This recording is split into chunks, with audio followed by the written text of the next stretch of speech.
From Senegal to Sugar Hill, trace the bloodline. 100 years of brilliance through the color line. They thought the shackles broke but kept the mental chain. Langston penned the future while they legislated pain. Harlem's ballrooms birthed the cosmos in mahogany, while lynching trees still decorated southern botany. Josephine, Wakers, pearls, and Garvey's Navy ships. Du Bois debating destiny with scholarship on his lips. The Renaissance was a renaissance, it was resistance, fam. Every trumpet blast from Armstrong was a battering ram. They gave us minstrel shows, we gave them Sora Neal. Turned depression into art, made the fabricated real. Cotton Club excluded us from tables every set. To form the Venus nightly, never free from the deck. But Bessie Smith could shatter glass, shatter cash, shatter lies. Every note she sang contained a revolution in the sky. Build temples from the rubble, make cathedrals from the scrubble. Turned the margins to the center, now they study what we scribble. We built temples from the rubble, every generation double the inheritance of genius that they tried to keep us from. Fast forward through the decades, watch the pattern reassemble. Malcolm's speeches, Martin's marches, every voice begins to tremble to the earth until the structure shows its fractures. FBI was tracking every coon with every pastor, every actor. 40 acres never came but 40 minutes on a stage. Can reconvene your consciousness and channelize the rage. From bebop to hip-hop, the fool lines mathematical. Each generation weaponized the beautiful, the radical. They gave us Reagan, now there's crack and mass incarceration. We gave them Public Enemy and blueprints for liberation. The Harlem Renaissance never ended, just evolved its form. Every freestyle cipher is a brainstorm, he's a storm. Where the children of the talented, the tent that was prophesied, inherit the fire that the water couldn't wash aside. They tried to write us out the narrative. We offered all on text, 100 years of proof, and that we're destined where was next. Temples from the rubble, made cathedrals from the struggle. Turned the margins to the center, now they study what we scribble. We built temples from the rubble, every generation doubled the inheritance of genius that they tried to keep us from.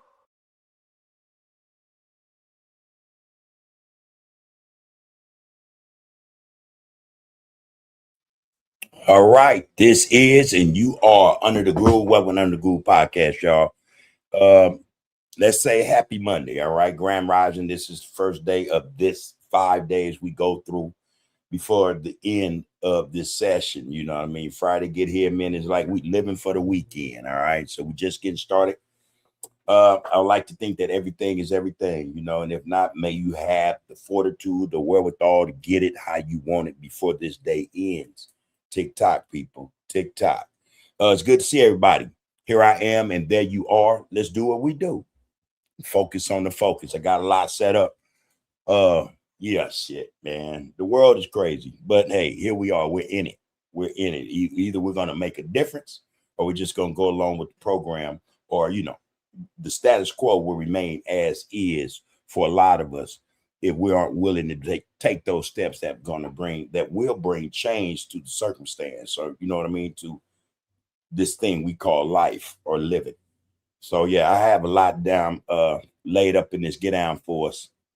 And again, you know, I like to think that most of what I put in terms of clips when I show them, they all are, you know, relative. You know, they all are intersecting. They have the same message. Let's put it like that.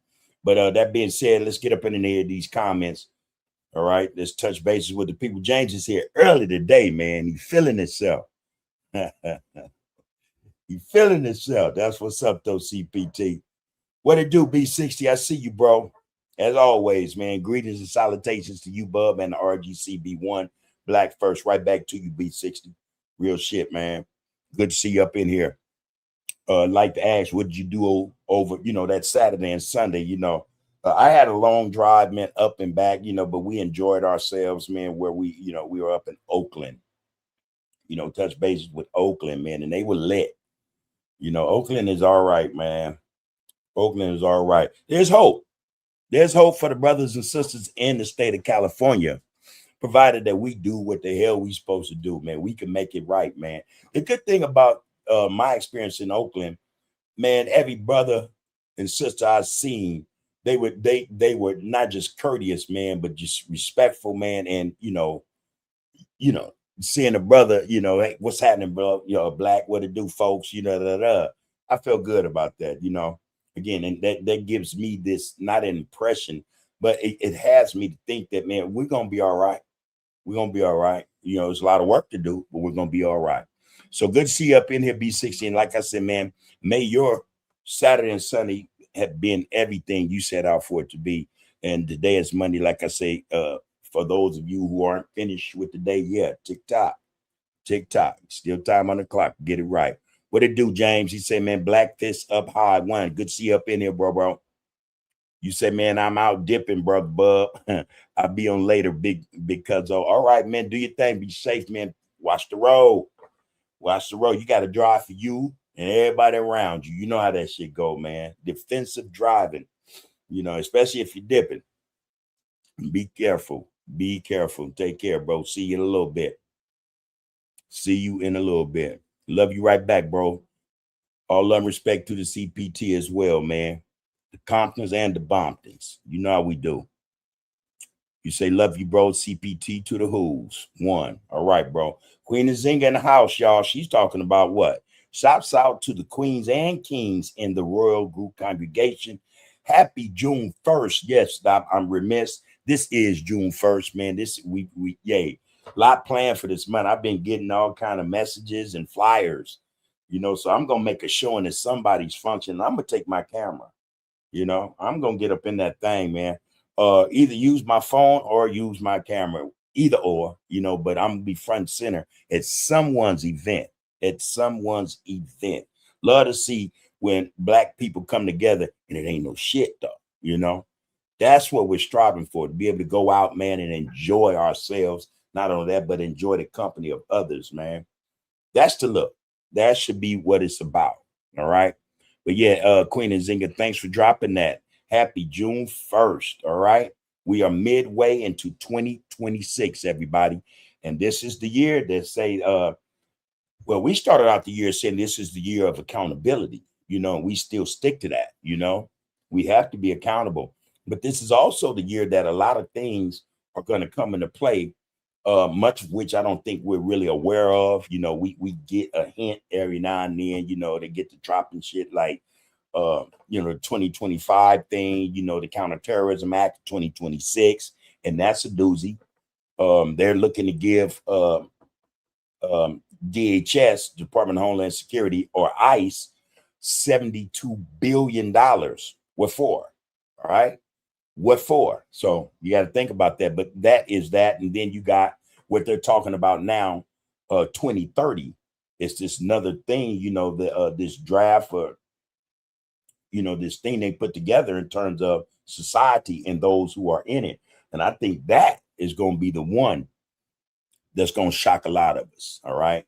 And I don't think they're going to wait to 2030. That's the thing. I think that thing's going to be up and running by the end of the year, if not right after Olympics or right before the Olympics, because, you know, I think the Olympics is something, whereas they got to make a point about law and order, their version of law and order. And for anybody, especially in California, Los Angeles, wherever the Olympics is going to be held here, if anybody think this is going to be a free fall, you know, you probably, you know, more than likely you're going to have another thing coming. You know, they're going to be out in mass. That's just straight up. And their target are going to be the melanated people, the youth. Our youth are going to be targeted more than anybody. A lot of violations in terms of the Constitution going to be violated. You know what I mean? A lot of our youth, man, might come up against, you know, this fascist state in ways that they're not used to, you know. So a lot of you brothers who are quick and sisters to be turning on one another, you know, the things y'all do. I was saying this early in the year, in the latter part of last year, 2025, it's going to come a time where we're going to see where your hearts really are, you know, if you're really about it, like you say, because they're coming, you know, they're coming for you, you know. So I like to think that there's going to come a time when brothers and sisters stop pointing at each other, them things, you know, and then, hey, man, you know, be about this business and be ready to go, you know, at a moment's notice, because they're going to be ready to go at a moment's notice against each and every one of you. And they're not going to care about age. They're not going to care about gender, you know. So when those older brothers see y'all getting into it with them, they're going to y'all too. They're going to be at us too. So, you know, we have to prepare, man. Prepare for the inevitable. That's what I say. Anyway, yeah, Queen Nzinga, thank you for that wake up. June 1st. That is what it is, halfway through the year. Where does time go, y'all? Where does time go? James Canese say, man, peace, love, and respect to all of my no nonsense brothers and sisters under the groove. What's under your groove? Black fists up high, man. Oh man, what's under my groove, man? I like to think principle, like to think there's integrity there, some dignity, not some, but dignity, respect, and a genuine desire, man, to see the people excel, Also in that, I love to see the people not be so against each other, one another. I want to see us win, man. That's the objective. That's what's under my groove, man. Willing to put in that work just for that. So appreciate that question, James. You said, man, we thrive on Black excellence and the truth. That's it. That's all, y'all. He said, hell yeah, I'm feeling myself for real today. Out and about, y'all dipping. You in the Lolo? Yeah, man. If so, like I said, man, keep the head on the swivel. Be careful out there in that traffic, man. You say it's Monday, but I got a cool vibe today on the exception. 3 days of the week be all right. The other 4 be tougher and bitter. Yeah, that's how it be, man. But, we adapt and adjust, right? We're known to do that. Adapt and adjust to whatever the circumstance. Whatever the circumstance is, man, we adapt and adjust, and we do it fairly well. We do it better than anybody else. That's for damn sure.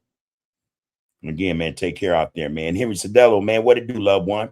He said, one love to the entire Get Down. All right, like it, Brother Bub would say, peace and blessings, family. Peace and blessings right back to you. Peace and prosperity to each and every one of you queens and kings in this Get Down, you guys and goddesses. Got to know, man, it's all love and respect on this end. James say, man, I'm a Libra, Bub. Not that I'm into any of that horoscope stuff, but I most definitely got to maintain my balance, mental, spiritual, and physical. Yeah, that, you know what? Good point, especially for Libra, but also a good point to anybody who's listening, man. Maintain that balance, y'all. So good point, James, in that when we're talking about balance, we balance it well, man, mentally, physically, and spiritually. And in some cases, we have to be financially, mindful that that financial balance could fit in that Get Down somewhere in one of them compartments. I don't know. But yeah, man, maintain, always maintain, make it big, man, make it not look good, but make it right. The righteous Get Down, man, I'm saying there is a reward for that. I'm pretty sure. All right. Appreciate you as well, loved one. James say, appreciate you, loved one. Always one. Same here, bro. B60 say, man, I just cut grass and watched Game 7 and went to church and chilled Sunday. I didn't catch the game. And I have to say, man, since I've been home, I haven't indulged in sports that much. I think that there's a greater objective, even in there, I watch sports. It depends, it depended on my vibe, what I was feeling like, but since I've been home, I've watched very little sports. Super Bowl come around, might watch some of that, World Series, not as much, championship NBA, not as much, in fact, I missed it, like I said, we were in Oakland and I enjoyed the latter part of the visit, got real deep in terms of politics. We chopped it up, man. And I enjoyed that. I enjoyed being out around different people talking, politics, discussing politics, and not just the plight of the people, man, but the expectation, of us, as a people. So I enjoyed myself, man. Missed the game. Don't know who won even, So drop that up in there for brother B60. I don't know who won the game, man. If such a game even was the championship played or, the West Finals, I don't know. I think the Knicks are already in it. So are you talking about the Knicks? I'm not sure. All right, Chris, I see you, man. B6, B1, man. B1 Black First. Good to see you up in this. Get down with us, bro. What it look like, man?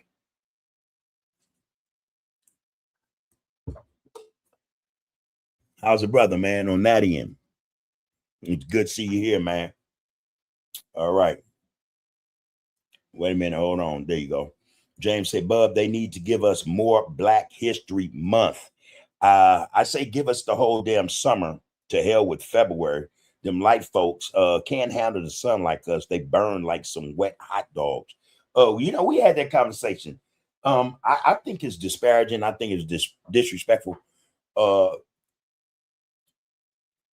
to say that we should only get or deserve 1 month a year. Um, also say that we shouldn't go by what they say. We should, every day should be, a day of history for us, a day of history for us. I was going through some stuff today, and shit, just based on what was being said in terms of our contributions to this country. We made this country great. Okay, nobody that, well, you have people who may want to deny that, but the proof is in the pudding. The proof is in the pudding. You know what I mean? Without us, Brother James probably wouldn't be able to be out there on the road dipping without somebody running into him. But hey, for the stop signs, the stoplights and shit, people looked out. They knew James was gonna be out there dipping in his low. So they made sure he gonna be protected, and set some type of order to the streets so that, you ain't having wrecks all day, every day. I mean, they still occur, but shit. We can thank our people for that. It's hot. We got AC, man. Air conditioner. I ain't turning mine on. That shit costs money, man. I'm gonna keep it real. I get a fan and I'll sit up under the fan, man. But I already know how wifey get. Hey, if she say time for the AC, then hey, ain't nothing I can say, man. I'll enjoy it, man. Close all the windows, get it in. But again, thanks to our people. Thanks to our people. All these other people got air conditioning. They got refrigeration. When you get that ice cream, man, something cool, nice cold lemonade, you know what I mean? Shit. Thanks to us, man. So Black history should be every day. It should be a part of American history all day, every day. Right? That's just what I say, man. That's what I say. And we don't have to wait for them or for February to come around for us to want to acknowledge, not just our history, but the contribution to society, to the world. You know what I mean? Shit, we do that anyway, every day. Every day, That's what I appreciate though about Brother Roscoe, man.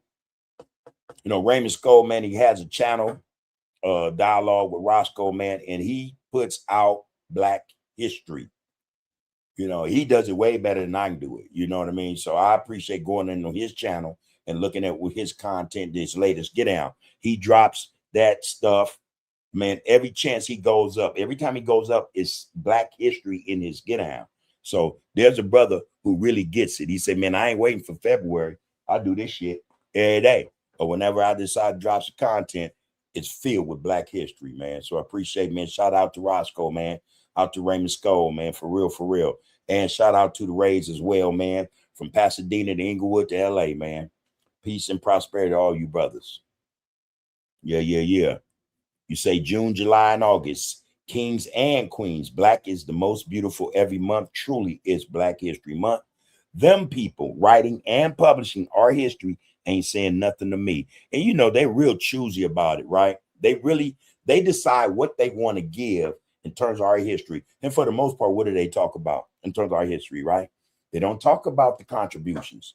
They don't talk about our greatness. Even today, you know what I mean? We're not putting it out there like we should in this day and time. It's 2026. We're supposed to be doing phenomenal things, man. Just my take on it. But throughout our history, we have great accomplishments. We've done great things, not just for ourselves, but for the world. Let them tell it. We were none but savages and slaves, man, which is bad, So again, I agree with you on that, James. We shouldn't leave that up to them. We shouldn't. It's funny that even school boards to this day will not put or include in the curriculum in schools Black history that's anything other than we were slaves, and we were kowtowing to George Washington, Abraham Lincoln, and all them suckers.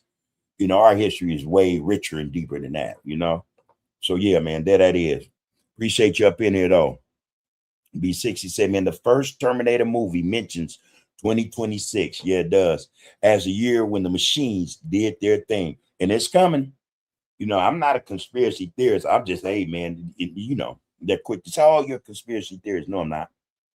Just read the signs, man. It'll tell you. Pay attention. They talking about this shit, like the brother said, man, Terminator way back in 1984 when that came out. Talking about 2026. They'd already had an understanding, That was in 1984, that first Terminator movie came out. All right. And they were mentioning 2026, the year of the machine, Skynet, and all that shit, you know. And instead, we got AI, right? Just another name for Skynet, you know. Open AI, Planeteer. We got all these corporations that are hell bent on bringing the machine into play. Yeah, we better get ready, man. We better get it together. Chris say, man, 72 billion to DHS. Yes, sir.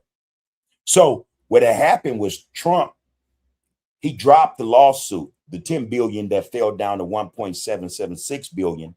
He dismissed it. He said, all right, I'm not going to do this, you know, because the GOP has started to rally against him. They say, nah, man, you're not going to just take $1.7 billion and give it to a bunch of criminals, you know, Jan Sixers and your cronies, you know, your allies.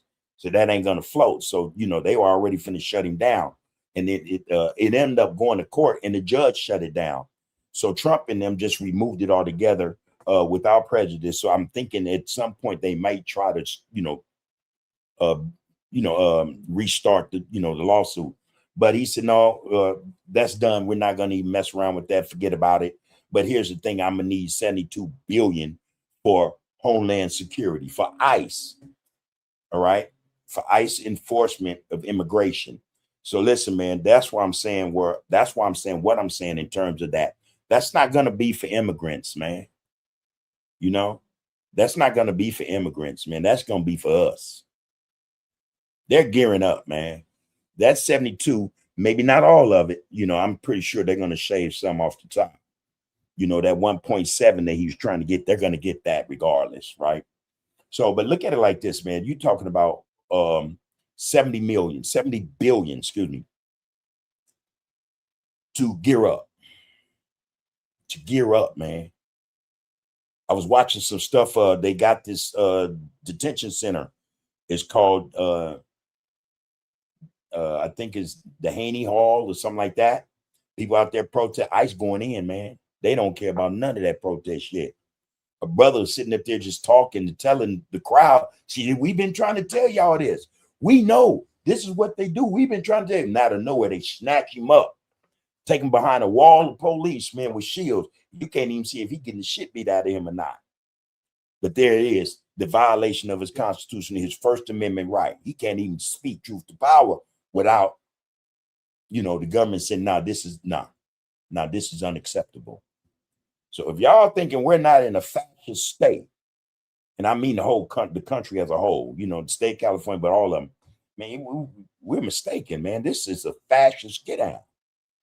And again, Trump just a figurehead. He's not the real guy behind all this. You might want to look into BB. And speaking of BB, the United States military is also about to combine with the Israeli military.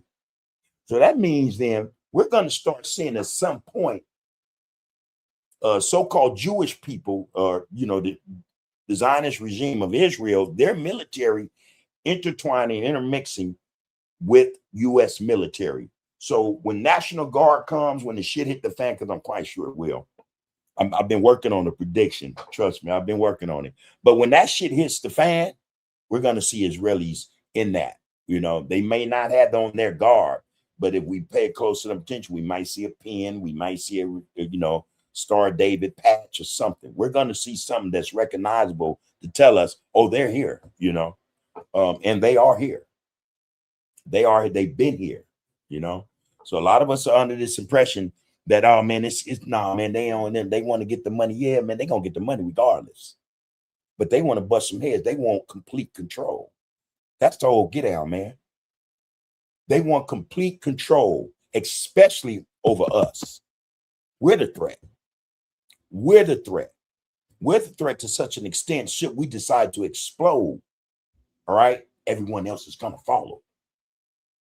That's just what it is, you know. So that's what they're worried about more than anything. And that would include the Zionists of Israel as well as the American government, you know, the corporation. They're going to get their money. But at the same time, they're going to get some law and order how they see fit. The Constitution don't mean shit. And that's another problem we have. We tend to think that the Constitution reflects us or it protects us. It really doesn't. It wasn't written for us. I don't care what nobody say, man. My opinion of that is that's some bullshit. That shit don't have nothing to do with us. Period. Period. They play that game. If it did, man, the atrocities, the violations we see occurring every day from, the hired, police, the slave catchers, man, all the way up into, the state level, the federal level, violations of the said constitution, constitutional rights are violated all day, every day, man. That shit don't mean shit. That don't mean shit, man. When they took the vote, man, the so-called vote a month ago, that should have been the goddamn sign to everybody black that, oh, this shit real. This shit is real, man. And we got to get that. We got to get that in our heads, man. Hulan the survivor, what it do, Hulan? He said, respect, man, peace and love to you, bub, and the entire chat. Tapped in, and tight in up, man. Get it in, man. Get it in. Get it in, man. Yeah, I hope that, while you doing your thizzle, man, we, give you enough, keep you busy, man, and keep you mindful of what we're talking about. All right, good to see you here, bro. Peace, prosperity, you and your fam. Chris said, man, the world is under pressure. No, man, the world is but it's also under attack. The world is under attack, man, and it's going down. There are some, man, I tell you, what's crazy to me is that I was just saying this, I was going to light on to it a minute ago, but the fact that, man, a lot of people want to be oblivious to the world being under pressure and or the world being under attack. A lot of people don't want to be confronted with that. They don't want that. They like, hey, man, just everything is fine how it is, man. Yeah, it's all bad, it's wrong, but I'd rather have this than be, in a situation where, hey, man, they're going to do this and they're going to do that, There's a lot of sap suckers out there, man. A whole lot. I was watching this Get Down today. I did some content on it, in fact. The NAACP, where they were having the Ohio Black Expo. And one of the channels I subscribe to, the African Diaspora News Channel. So a brother of Philip Scott, had this brother who by the name of Sean Walton, who is the new president of the NAACP in Ohio, in Columbus. So he's on the podium. The crowd is majority black, all right? Majority black. And so Brother Scott asked him a question. What are you going to do? Basically, what's your purpose? What are we going to do as a people? What is your plan? And he got to talking. He said, yeah, man, so we need to get the black and the brown together to work. And the crowd went crazy on his ass. I was proud. The crowd like, man, you crazy. But, my point is also, that's how out of touch these politicians are, or these individuals who tend to call themselves our leaders. They're out of touch. They don't even understand that the blacks are saying, man, no, man, enough of this shit. What about us? And then he got to trying to explain it, but the crowd was already up and running, So they calmed down somewhat. And he tried to explain himself, but throughout, he kept going back to, yeah, we got to work together with da-da-da-da-da. And I'm like, damn, bro, you don't get it? You don't get it. He is like so many other of our so-called leaders and politicians where, man, they are towing the queue. With a lot of them, there's no separation, you know what I mean? Because, and I figured out why. His desire, I guess his goal is also to be involved in politics at some point in time in his career. And so he's trying to set up his resume to where it looks like, hey, man, I wasn't just for blacks. I was for everybody. You know what I mean? That would secure him a vote or get him the sponsorship or the endorsements he need, So I see the play, but it's disingenuous. You know what I mean? This dude is not, he's not for us. He's just a regular politician. He see the grift. He see the game. He see how he can get some money. And that way, the way to that is to play this role like, man, no, it ain't just about black people. It's about everybody. We have to work together to get over this.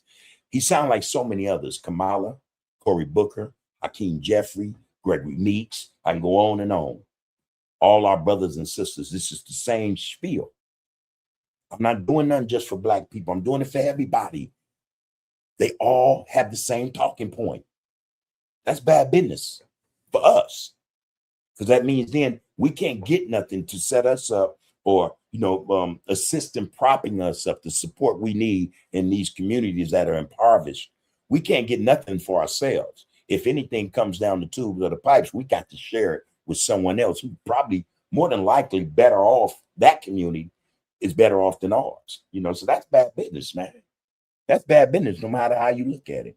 Yeah, we're under pressure. Yeah. James said, man, the world is under pressure and the leaders of the world are fighting for power. No lie. Again, when we're talking about the Zionist regime of Israel, we have to look at shit in a certain perspective. When they say that the black youth in America are the problem, they're not just saying that because they can say it. They're saying that to really inform us that they have plans of being here. See, what they're going through in the Middle East, that can't last forever, man. Because at some point, Iran is going to get a nuclear weapon. And if not, Pakistan's going to do them damage. They're not going to be able to stay there regardless. That's just a matter of time for that whole thing ends. And the Palestinians are able to reclaim their land. And in fact, when they are removed from that whole region will find peace. It'll have peace. The only reason war exists over there is because of the Zionist state of Israel. And they want to say, well, since 1946, Israel been under control, man. Since 1917, Israel or Zionists who are dropped off in Palestine, have been massacring those people. Not only them, but Iraqis, Syrians, Iranians, anybody that Egyptians, they have war with them, whoever's in the region. Israel's thing is about power, hegemony in that area. But I think they're starting to realize that's not something they're going to be able to have. They're not. And it's funny, because the allies that they thought they had in other Arab nations are starting to turn on them and are starting to see the big picture. Iran, those brothers, those individuals there are their brothers. And they're starting to see this and understand this.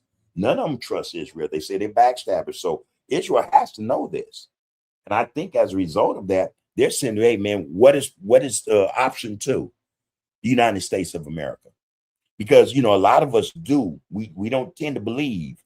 We tend to know, there's a certain, connection to the land. This is, or probably could very well be Israel. That's for debate amongst a lot of us. There's Africa, no doubt.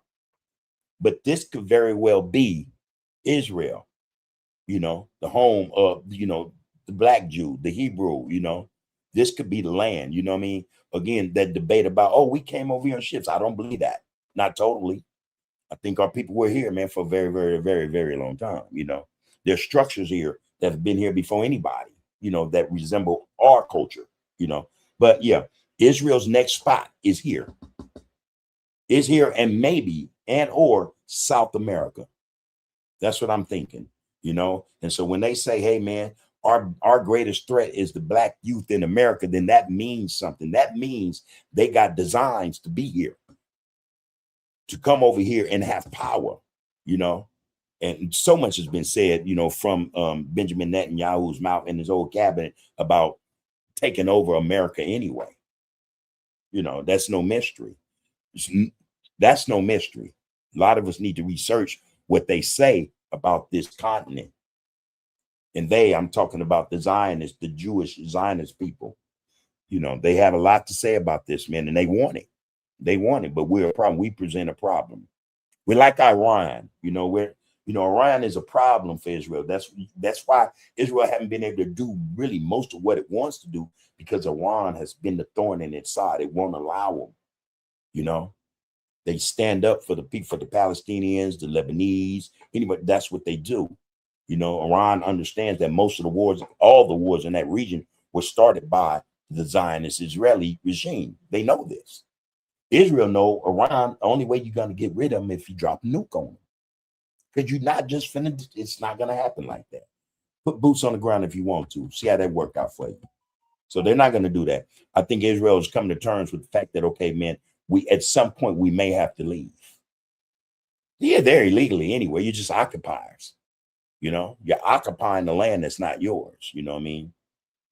So it's just a matter of time before we see the real situation in terms of what they got planned. But leaders of the world are fighting and vying for power. You know, it's happening. Those countries that are not in the way or in that arena in terms of warfare right now. I mean, behind the scenes, they're involved. You know that. But when you talk about like Asian companies, they're out of the way for the most part. However, they do. I think they exploit and manipulate other countries as well, Africa in particular. You know, I think China does that. You know, but it paints this picture or this face as though they're not noxious or they're not really a threat. They're not there to take over. Yeah, they are. They're there to get the resources, the minerals, the rare earth minerals that they need for their chips, their computer programs, and all this shit. So Africa's going through that change, that transition now, trying to get China or seeing that China is no different than the rest of them. Trying to say, okay, we're gonna build a hospital too. We're gonna help with the roads, but this is what we want. And they send Chinese workers over there who disrespect the people. I mean, just blatant disrespect. And I'm sitting there wondering, damn, y'all just gonna let that dude suck on this dude or this woman, and y'all gonna, and it reminds me of a lot of what happens here in this country. A lot of us brothers and sisters will watch these people abuse our people and not say nothing. Rather, instead, we'll hold a phone and want to record this abuse, by these other people against our people. And that's the saddest shit to me. I'm not recording shit. I'm not going to record a damn thing, I'll be recorded. I'm pretty sure of that. But no, you can't do that around me. Especially no sister, no child, no minor or brother, But this is the way of the world, man. Everybody's vying for power. The world is changing, no doubt about that. And that's not necessarily a good thing because the world is not necessarily changing for the good. And again, man, it doesn't take rocket scientists to see this fact. And this is what we talk about when we're talking to our young brothers and sisters. We're talking about being conscious of what the hell is really going on. Why is it that we're doing this to each other? This shit is not by mistake, man. That we would rather, be warlike towards each other rather than those who have done us like this or had a hand in getting us or having us in this position. It boggles the mind, man. It boggles the mind. So, there that is, man. Appreciate it up in here, though, man. Appreciate that, Chris. You're going to say, so, Bub, what shocked you the most when you came home? Was it the men in tight pants? Oh, man, I could recite that, man, like it was today, like I was released today. To be quite, frank, man, yeah, it was, our brothers, wearing super tight pants and sagging in them, right? And I couldn't understand that shit. Growing up crippin', we sag, but we didn't sag.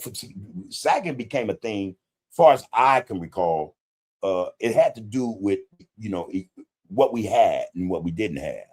You know what I mean? So if you got hand-me-downs, or if you didn't have a pair of pants that fit you from the waist past your ankles, you had to pull them down because back then you get bagged on. It was called flooding. And then in the city, you couldn't be going to junior high school, nowhere, even elementary or high school, flooding. You're gonna get bagged on. You're gonna get bullied. Bottom line. So what a lot of us did before we got to the point where we bought baggy, clothes that were too long. You loosen that belt, pull them pants down past the waist a little bit, so it touched the cuff of the rim of the shoe. You didn't look like you were sagging. I mean, flooding, and then it was called sagging. Trip though. Invert the word sagging. What you got? It's crazy, man, right? But yeah, I want you to think about that. Sagging, invert it, reverse it. What does it say? Damn, ain't that something? Anyway, so yeah, that was one of the things I noticed, man, about brothers, man. These little bitty shirts, tight on them and shit. These pants, man, super tight. And they got them around the waist and the belt like they falling off, you know what I mean? And I'm thinking, damn, dude, damn, bro, put shit up, man, a little bit, you know. These jeans with these holes in them, I was seeing a lot of that. And I'm like, damn, yeah, times have changed. This is the culture, you know, these are the trends. And I don't necessarily want to label that as part of our culture, you know, but that was one thing. Then, you know, a lot of these, you know, these hairstyles, homosexuality, man, was more rampant than I recall when I left in the early 90s. You know, that was something else, you know. I mean, yeah, shit. Homelessness. My first day out, you know, boom, we made my second day. I'm downtown LA, and I've never seen such a thing, man, where so many of our brothers and sisters were sleeping on the ground, on bus benches, park benches, in tents. I was like, fuck, you know. I didn't even see that in the pen when I had a cell phone, you know. So that's how unaware of what was going on in society I was, you know. But that's what stick with me most, man, the homelessness. And to this day, those things still exist. They're more, you know, more prevalent now, even now, you know. I see them dressing the kids like this now. Tight ass jeans and shit, hugging your ankles all the way to your thighs and shit, you know what I mean? And shit, man. You know, they have children now trying to tell them, you know, they want to be trans, whatever. You know, this shit is, you know, it's affecting our youth, man, our children, our future. You know, and if this is what the youth is about, then our futures as a people, when their turn, they're gonna be fucked. They're gonna be fucked. You know, they're gonna be fucked. And like I said, one of the things that did strike me most was the fact that there was so much homosexuality. It was just abound. It was everywhere. And one of the thoughts was, and I talked to my wife about this, damn. So that means then our proliferation rate is going to go down drastically, dramatically. And that's the case. Our population is on the decrease. I think part of the reason is because of homosexuality. You know, you have brothers acting, you know, effeminate, and you have sisters acting masculine, you know, and there's no intersecting there. There's no way then that, you know, these sisters will, you know, produce our future, man. There's no way our brothers who are acting this way would want to produce our future, man. You know, that's sad shit. You know, so those were the three things that struck me the most, you know. And um as the years went, I've been home a decade now, and it's just gotten worse. It hasn't gotten better, you know. The youth now, one of the things also that I noticed, that the youth, they hadn't, you know, even when I first came home, there was no respect, you know, there was no appreciation for what came before, you know. Even parents weren't respected, you know, and you see that even more so to this day. But also what I noticed was a lot of parents were looking at their children as homeboys and homegirls, as their friends, you know. So therefore, no authority could be established then, you know. It was a pecking order, you know, who was going to be the most outrageous or anger or violent would be the one to lead that relationship. You know what I mean? That, you know, it's crazy, man. But again, it's worse now. Our brothers do not respect their mothers. Our daughters do not respect their fathers, you know, and that's sad, man. That's not only sad, man, but it's detrimental to us as a people. The Black nation would not be able to accomplish anything if we have this in our midst. And this is what we have in our midst. You see it all day on social media. And that's another thing, that apparatus, it was, hey man, it's wide open for the negativity. It's wide open for the negativity. You'll be hard pressed to go and find a channel on YouTube, especially, that is constantly dishing out positivity, identity, history, respect, unity, love, you know, the people, over the negativity. Fuck the people, fuck love, fuck your mama, fuck your daddy. You know, you'll find that all day long. Oh, you ain't shit. You ain't shit. You a snitch. He a snitch. Dudes gossiping like they women about other dudes' business. You know, dudes are saying shit to get dudes locked up. You know, and it's fair game. First thing they say, hey man, I didn't put it out there, but since it's out there, I'm gonna push it. Brothers don't see nothing wrong with that. Brothers don't see nothing wrong with that, man. You know? And then everybody be in an uproar when individuals start getting arrested for whatever. You know? A lot of our brothers are setting themselves up, man, for failure, man. A lot of them. And it's crazy, again, that they don't see the writing on the wall. Most of the dudes who do what they do end up in jail. Or worse. Or worse. And it's like they don't care, man, because the only thing that matters is the numbers. And the numbers matter only because it's going to get them some bread. You know, so yeah, this thing is like that, man. You know, I don't know what to say about it other than, man, this is some weird work. This is some weird work against our people. What's weirder still is the fact that, man, a lot of us, either we don't get it or we don't care. And if we don't care, why is that? What's making us not give a damn about what's happening to us in our communities? Is it the drugs? Is it the drink? You know, is it the food? Is it the atmosphere? We're being affected, and brothers are acting like they're not affected, like this shit is normal. And it's not. There's nothing normal about what we're doing to ourselves. There's nothing normal about this shit, man. You know, so yeah, when I can look back 10 years ago, and what I saw then, I see now, but it's worse. It's worse. You know, again, brothers are quick to take off on one another, but not no one else.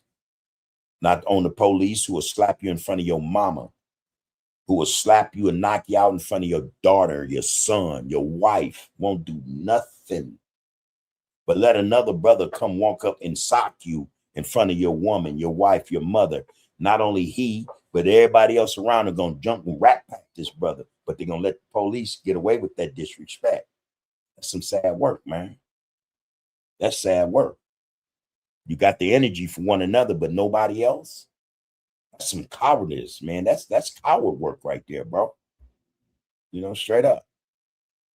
And, you know, again, if the shoe fit, wear it. You know, but I already know most of these cats, man, who doing what they're doing on this social media, especially, ain't gonna give a fuck about what I'm talking about. You know, in their minds, they're celebrities. You know, they're getting shit. You know, they're able to buy more shit. You know what I mean? They're caught up in this cycle, man. You know, I understand, you know, the purpose of money. Money has a real fucking purpose. A lot of us don't know that, though, because what we go spend the money on would indicate that we don't really understand the meaning of money and how it works or how it should work for you. You see it on these dudes' necks, on their wrists, you know, and they fronting and flossing, you know. I don't know. But yeah, that's what I've seen, man, and that's what I see. You know, I would like to not see this shit escalate further, you know, to where this shit is just, you know, man, just, you know, super sad. Super sad, you know. But that's what it is, bro. That's what it is. You know, the tight pants, the whole nine, bro. Oh, so the Spurs won B60. Is that the whole NBA Finals? Again, I'm lost in the sauce, bro. I didn't keep up with that shit. Spurs Knicks play for the championship. Okay, there you go. Got you. Raymond Skull 102. Peace, prosperity, bro. How you doing? How you doing, bro?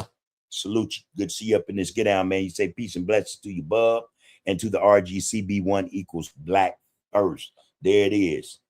And there he is, man. Good to see you up in here, bro. Good to see you up in here. We're talking about you, how you dropped this history, man.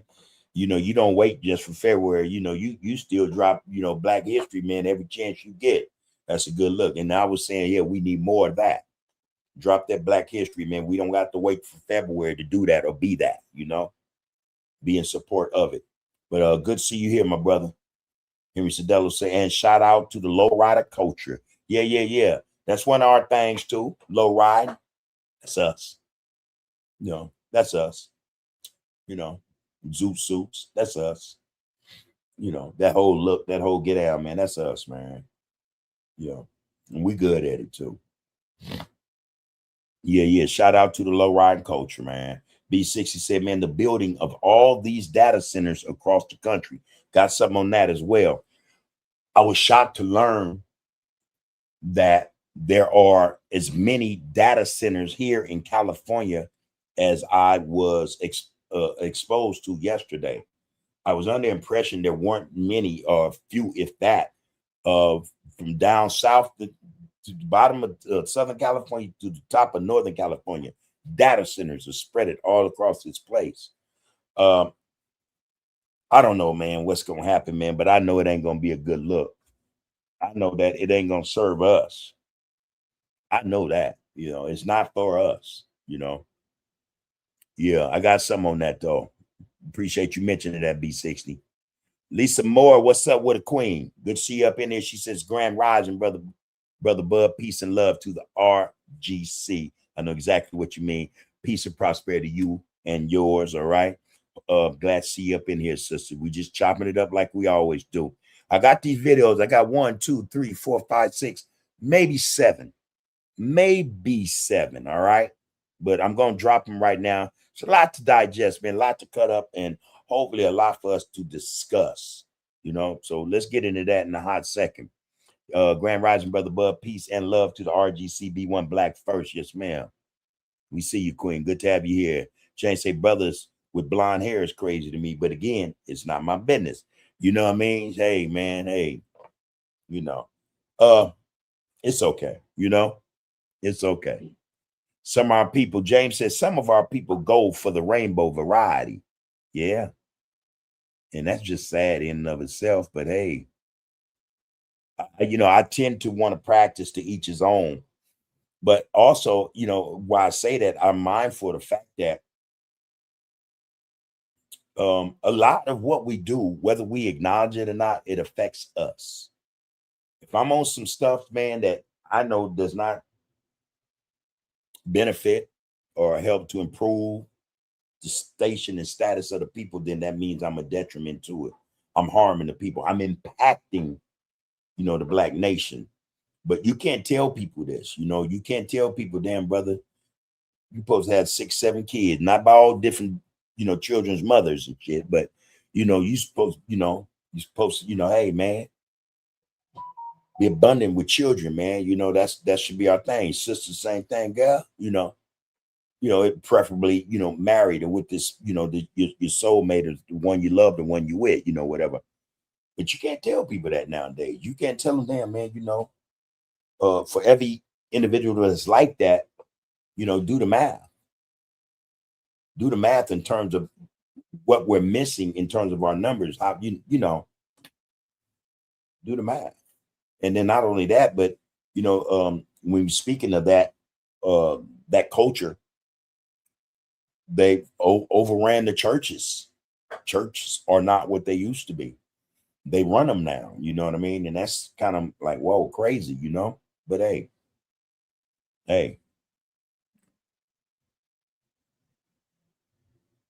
Raymond Scholes said, man, sagging came from the slave owner. It was a signature to other slave owners who received slaves from other owners that the slave had been broken. It was a symbol of disgrace, you know? Wow. All right.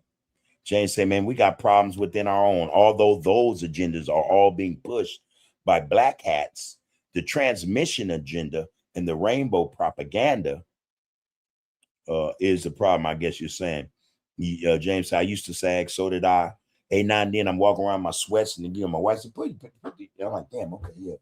You know, yeah, see, that goes to show, man, some habits are hard to break, or we've done them so long, so much, they became normalized, you know what I mean, as part of our behavior, or, you know, or you know, how we present ourselves, you know, not a good look. So, you know, I'm always trying to be mindful of that, man, no matter where I go, have my pants up. But yeah, man, We all used to sag, man, in them streets back in the day anyway. James said, now I just let my pants hang comfortably off my waistline. They don't go below my ass, but all my gear is loose, baggy fit. Yeah. You know, my jeans, I don't wear nothing tight. And my slacks can't even be tight. I don't play that shit. You know what I mean? Like, nah, man. Nah.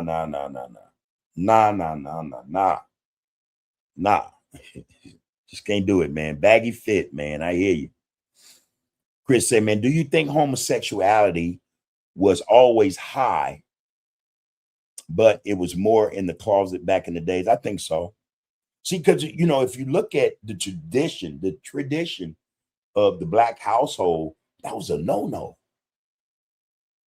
And even back then, if individuals were like that, they had enough respect to not want to disgrace the family name. You know what I mean? So yeah, it was more of a closet thing, I think, more than anything. You know, and then as times change, you know, in society, well, I say, man, again, once we integrated, man, you know, everything went out the window, man. You know, a lot of what was tradition and respected, I don't care if you are a homosexual or not, you know, a lot of certain values and principles in terms of, you know, what we did and being mindful of what we did went out the window. So even if individuals were homosexuals, you know, or a lesbian, whatever the case was, they didn't front it like that. You know what I mean? Now, I have to say some celebrities, you know, and that's the thing about these celebrities. They always say, hey, man, I can do what I want, you know. They push that, you know, they were what they were, you know what I mean? And they made no apologies about it, you know what I mean? Made no apologies about it, you know. So yeah, I think it was back in the days, man, it wasn't as prevalent on the outside. You know, those saying they were in the closet, you know, they weren't outed yet or out yet, you know. That, you know, that was. I think that was the case. You know what I'm saying? That was the case. Yeah. So, you know, James said, man, some individuals don't carry themselves as they should. Everyone portrays a certain image, whether it's good or bad. Homeless people, for example, can't help that they have raggedy clothes or stereotype. Yeah, they're homeless. You know, they're homeless. You know, but not all of them are um in that way. Some are homeless and still may have a job, you know, and they're trying their damnedest, you know, to keep some type of dignity and respect about themselves, you know. And some are just, hey, man, I don't give a fuck. I'm not going to bathe the dirty clothes. I wear them for a month or two, whatever. I don't care. I'm going to eat what I eat, you know. And they say, hey, I don't got the problems you do, you know. A lot of them have unplugged, you know. Homeless don't have a cell phone, don't want one, you know, answer to no one, but they're homeless selves, you know what I mean? So really, who's winning there, you know? We just been, you know, conditioned or indoctrinated to see things a certain way, what's appropriate as opposed to what's not, you know. And these individuals, they see it a certain way, what's appropriate for them, and they don't, and damn everything, you know, else, you know, especially what's not. Damn that, they don't care, you know. But there that is, man, you know. J Rob, man, 5135 said, man, it's been a while. Been such a long time, huh? Good to have you here, brother. Peace and prosperity to you and your fam, man. It's good to have you in this Get Down. You are touching bases with the people. For those who don't know, this is Under the Groove podcast, man. Here I am, and there you are. You're more than welcome to be here. You know, hey, jump in. This conversation is respectful. That's all we ask. We keep it respectful. There's no ninjas in here.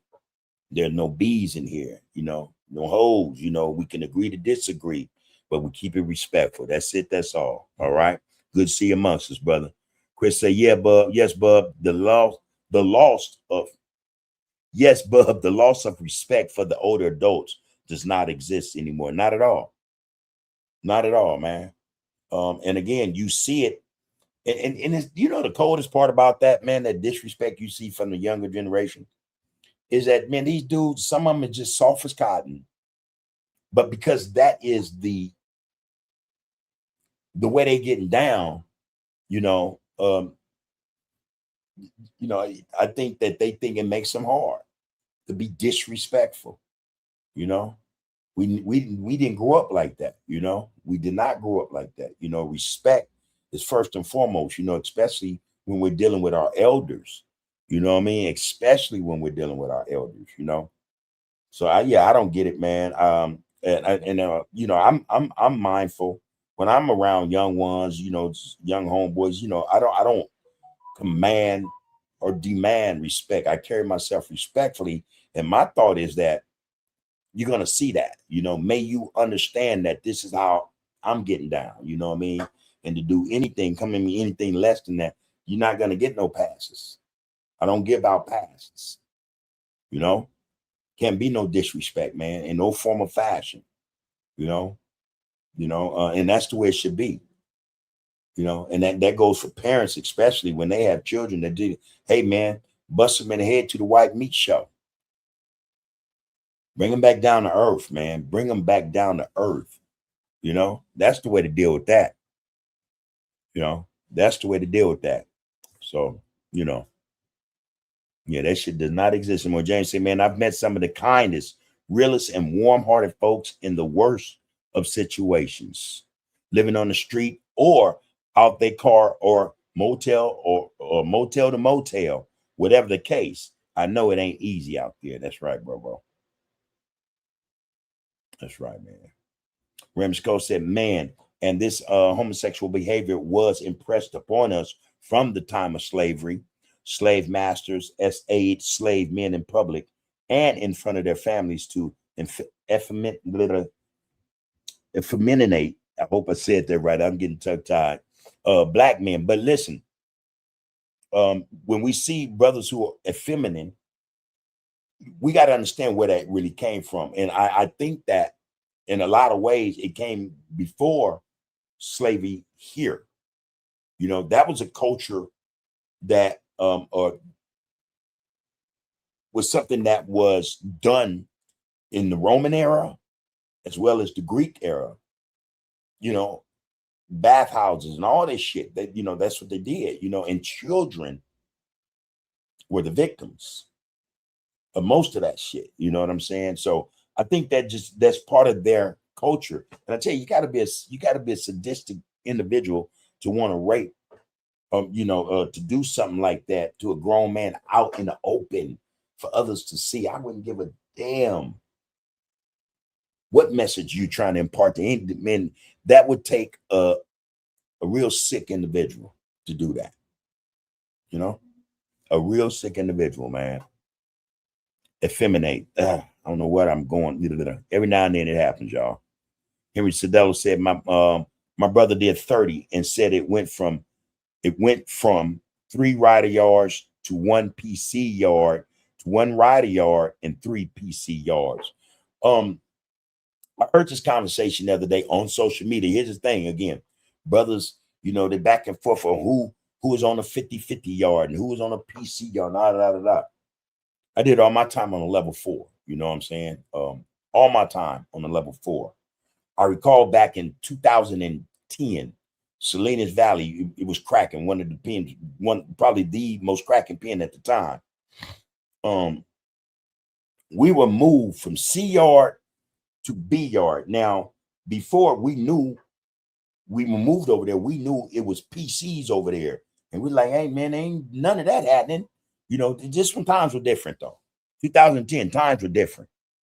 And so they said, yeah, no, we're going to get them up. Yeah, they had us in it. We didn't get no yard for like 2 months, maybe 3. They got all the program. We barely got storing packages. You know what I mean?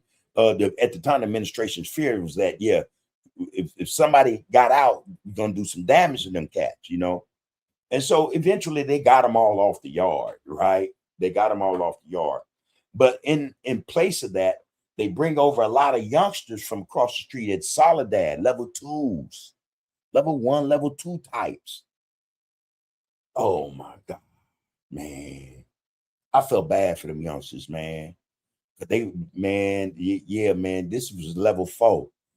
And they was getting, they wasn't, not no sex shit. They were getting booked. Reality was, man, listen, man. You know, they came over there thinking you could do the cell phone thing out in the open. You can just do what you want. Wasn't no rules and regulations. Man, I felt sorry for a lot of them cats. So when our young homies, you know, were pulling up or a part of that, I immediately sat them down like, listen, this is what it is right here, man. No more, no less. There were a couple that tried to buck it. Made no mistake about that, you know. But, you know, we always nip shit in the bud, man. Our car, we nipped it in the bud. Let's go on, you know, we'll deal with this right now because we don't want the problem. When we're ready to start something, you're going to know it, you know, but we don't just start shit or carry ourselves in a way to where shit can, you know, start as a result of, you know, misbehavior or disrespect, you know. So, yeah, man, that shit happened, but we never programmed. Like I said, we were on that yard a good 2 months before they finally got all the PCs, and they didn't call them 50-50. They was what they were, PCs. Got them off the yard, boom, and then we end up having a yard. But you know, I get that. Well, for me, I did all my time on a level 4. I've never been on a level 3. You know, back in the day, you know, solid ass shit like that. Level 3, but level 4, that whole time was it. You know, it was a level 4 all the way up until I left. You know, and maybe a year or two after I left, I started getting word things were changing. Things were changing, you know, and I was like, whoa, you know, I was telling one of the loved ones in there, hey man, check this out, man. Just, you know, stay you. You know, and I wasn't questioning that, you know, you like shit, man, you know, I already know the script, you know, boom, boom, boom. Because they were trying to integrate, you know, that type of get down, the 50-50s with GP, you know, regular mugs and shit. And guys I know that some are still there to this day, like they ain't having that, you know. So again, there are very few real level 4s left, or level 3s. Most of them yards, as you say, are 50-50 or what they, you know, we call them PC, man. That's just what they is, man. You know, you put all them over there, that's to protect them. That's it, that's to protect their custody, to make sure they don't get booked, you know. So now, as to why dudes go over there, I have their reasons. The parole board might demand or implement that you program a certain way, and then unless you don't, you won't go home. You know, I recall going to board one time, and they told me I had to debrief. I said, for what? I'm not part of no prison gang. Never have been. You know, I'm from Overstreet. You know, oh well, we want you to. Man, ain't gonna debrief what? I ain't got nothing to debrief, man. And they denied me 5 years, you know. Come back up. They brought that shit up again. I say, man, I'm not part of nothing. You know, I'm not part of nothing. You know, boom, you know. And I got denied 3 years. And you know, and I come up, man, on the 5th time, you know. You know, they didn't even bother me about it, you know, because I was like, shit, I'm 602 in this shit anyway. I'm getting denied because I won't debrief. Debriefing for people who, you know, prison gang shit under paperwork. I ain't never been, hey man, I've been over. Oh, I ain't representing nothing but that, you know. So leave me there alone, you know. But a lot of guys get denied because of shit like that. Or, you know, well, we want you to go into, you know, the not the general population, 50-50 yards, you know, integrate, you know, a lot of these people do that to a lot of convicts, because it's mostly the older cats who are trying to get out, who have to succumb or submit to that shit. Then a lot of them look at it like, man, I'm not going to get paroled on this level 4, man. So I got to figure out a way, man, to get off this level 4, man. And a lot of cats might take that route. I just never done it. You know what I mean? I never looked at it like that, man. Hey, man, I'm gonna leave this mug, man, same way I came. You know, I'm not worried about it. Told the homies, hey man, I'm finna try to go home, man. They laughed at me initially, right? Like, you ain't going nowhere. Yeah. Like, yeah, I'm getting up out of here. Why? They laughed like, man, you crazy. Shit. 2016, walked out that mug, man. Loved ones were shedding tears. We all shed little tears. And they couldn't believe it. Like, hey man, I want to go. Yeah, man. So I left this for you. And I have made, you know, copies of these files and what they got to do to get out. And actually, man, quite a few brothers put that shit to use, and they're out here now. And to this day, I still communicate with them. So yeah, and they stay true to get out. But yeah, it ain't for everybody, probably. A lot of people are not gonna look at it like that. A lot of people say, man, I gotta do what I gotta do because I don't want to be in here no more. I don't give a fuck about what nobody think about me. I ain't no punk. I already know the business. But the coldest part about that, when you go over to some of the yards, and this is what I've heard, them guys got they call 2-5, half for 5-0, right? And they be trying to go in. I like, hey, man, you got to be crazy. But hey, yeah, man, I don't know. Yeah, Henry say, man, yeah, there's a lot of that now, though.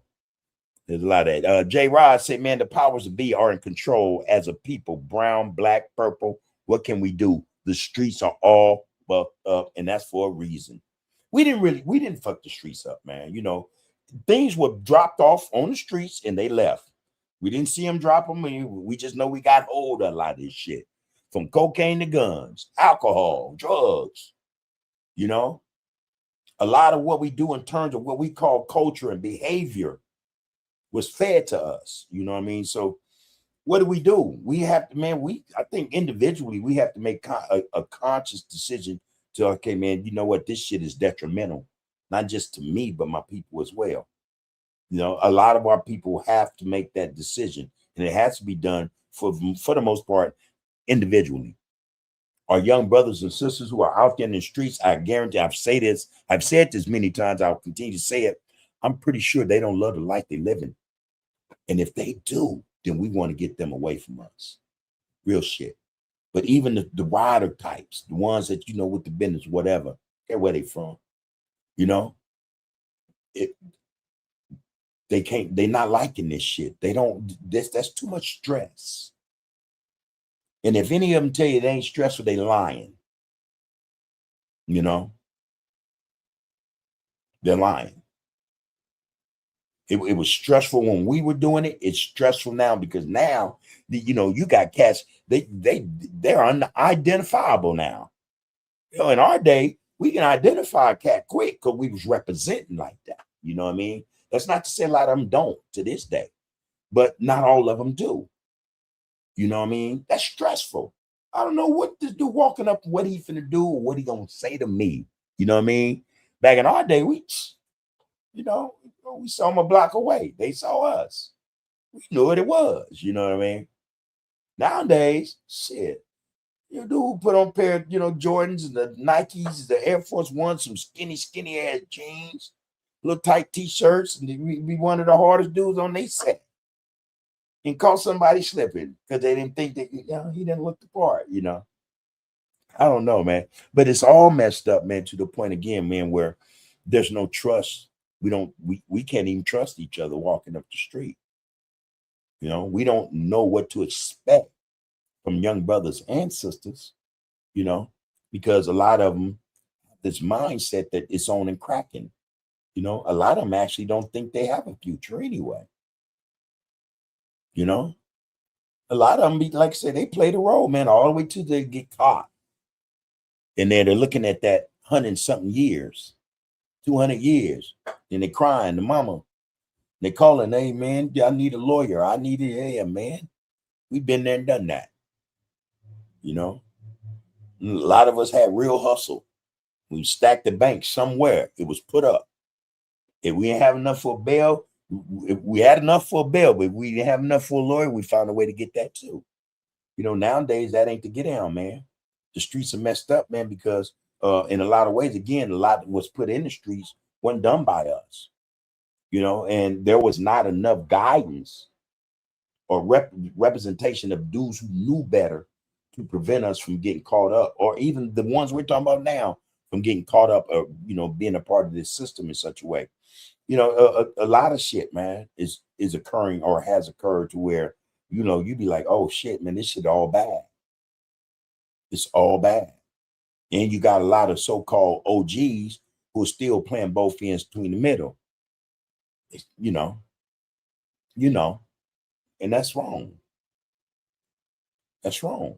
You know, a lot of these cats, man, might have children. Their woman may be expecting. Hey, man, you're not going to be here for that, man, if you keep playing this game. You know, a lot of you still have mothers that you love, who love you. You're not going to be here, man. Hug that woman, man, to take care of her when she's sick, you know, to help her out when she's in need. Because you'll be locked up in someone's prison or dead. That's the truth, man. So I don't think a lot of these cats really enjoy this life. But what else do they have? What are we presenting to them that gives them a different outlook or perspective in terms of their life being worth living, you know? Them being out here rather in the ground or locked in somebody's concrete wall. You know, a lot of them don't really get it, man. When you get up, you think the county jail, the shit, go in there and get a fade or two, da.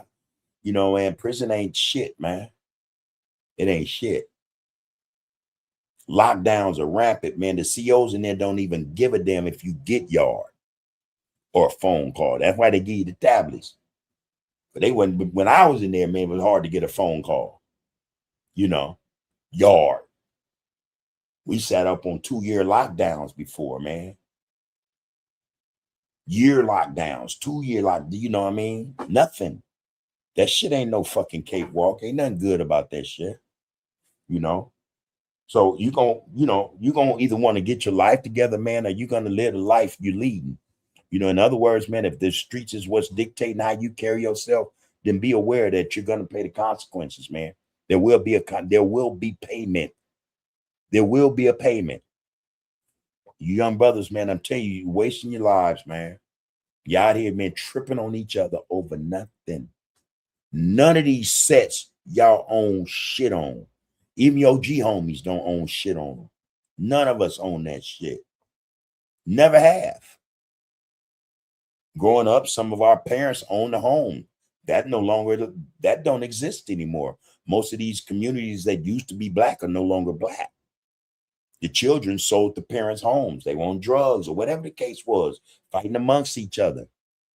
Don't own shit on none of them streets. None of them. You can't even hang out in peace. Because if it ain't the police pulling up on you wanting a trip, it's somebody look just like you that will. You know, you might be able to hang in the back of somebody's apartment under a carport for a little while. And that's until the neighbors get tired of you leaving your trash everywhere. You pissing all over the walls in the corners, got it stinking and shit before they start calling the police on you. You own nothing. You got nothing as a result of this shit you call yourself representing. You represent something you don't own, you know? So it ain't going to pay off, bro. What we need to do, man, again, is, you know, for those who really are concerned about the state of our community, man, the Black nation, we got to start finding ways to offer these young brothers and sisters something that's viable, that's going to occupy their time or help them to grow and develop into better individuals. You know what I mean? Because you get your shit together, man, don't make you a punk. Makes you a man, you know?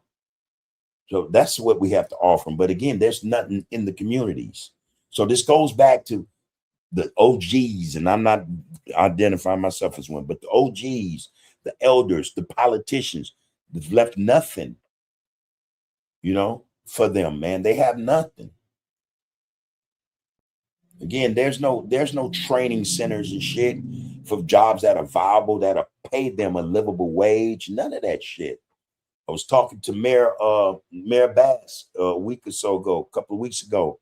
There are no STEM programs that can be offered to our youth, you know, up to the time they're 25, man, these places where they can go and learn science, technology, engineering, mathematics, that'll get them a job in what is now becoming an AI tech world. There's none of that in our communities.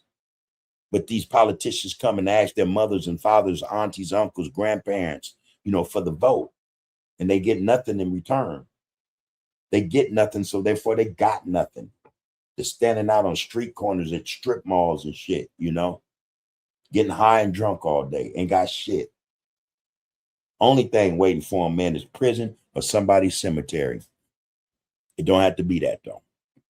It don't have to be that way. We can actually find a way to make this shit work for our youth, man. The future of our people, man, is at stake. Real spec. But I think that's what we could do, man. We get involved, man, with the community. But okay, see, there's a lot to this shit, J-Rod. I'm not a strong advocate of profits. There's a reason for that. All right. I'm not going to get into it, but most people know me, know that I have an opinion about that shit, But let's say, for instance, that work is truly and really being done for the Black youth, you know what I mean, through the nonprofits, man, that would be a great help, that'd be a start. And that's what those nonprofits should actually represent, You should want to, they should not think that any of our brothers and sisters are expendable. Yeah, a lot of them act like they don't want direction, don't give a fuck. But I'm telling you, man, that's for the most part, if we really look at it psychologically, that's a cry for help. But we have a tendency, man, to discard our people, our youth, man. Oh, that motherfucker too far gone. Oh, him, no, fuck him. Let's go get the babies 9 years and younger. 10 years and younger. What about the 11 and 12 to 13 and 14-year-olds? Shit could be done, man. But again, man, as individuals, first, we got to want to do the right thing, And when you have that amongst, individuals that like-mindedness, then that energy of those individuals is supposed to be put together, man, to find ways and means to get shit done. Now I can't speak for everybody in every community, and I'm not attempting to. I'm just saying, from the outside looking in, there's a lot lacking in the community that I come from. More could be done. More could be done, More could be done. So what that is, it depends on those who are in the community saying they're there to help the youth or the people in the community. It's on them to have a curriculum, an idea in terms of how to get shit straight and right for our people. That is. All right. There you go, B60. That's what I was searching for a minute ago when I was talking about the issue with homosexuality. Be fruitful and multiply. Thank you. I think that scripture or Bible verse somewhere in the Bible, it says that. Be fruitful and multiply. Thank you. Yeah. James said, man, real talk, big bud, 1000%. Rakufu, what it do, loved one? He said the white Roman and Greek civilizations were homosexuals in practice. And then, so when you talk about them, and then you talk about the Black hat people and what they indulge in, because a lot of them are like that, and they're good at hiding that and keeping it under wraps, A lot of them are like that. A lot of these execs that run these industries, they're like that. Corporate heads, they're like that. That's how they are, especially those who are not of their kind, Ashkenazi or whatever. You know what I mean? It's okay to do that with them. You know what I mean? A lot of them are like that, man, and they practice it, so shouldn't be no surprise there, man. Good to see you though, Rakufu. Peace, prosperity to you and the fam, bro. What you say? Yeah, I mean, Chris said, man, they have to live a devil's life. They have had wives and husbands and kids. No, they don't have to do that. Yeah, and that's another shocker, right? They're in that, and yet they're married and have children, Well, for the clear people, you see that more with them and the Black hat people than you do ours, you know what I mean? That's not to say it don't occur.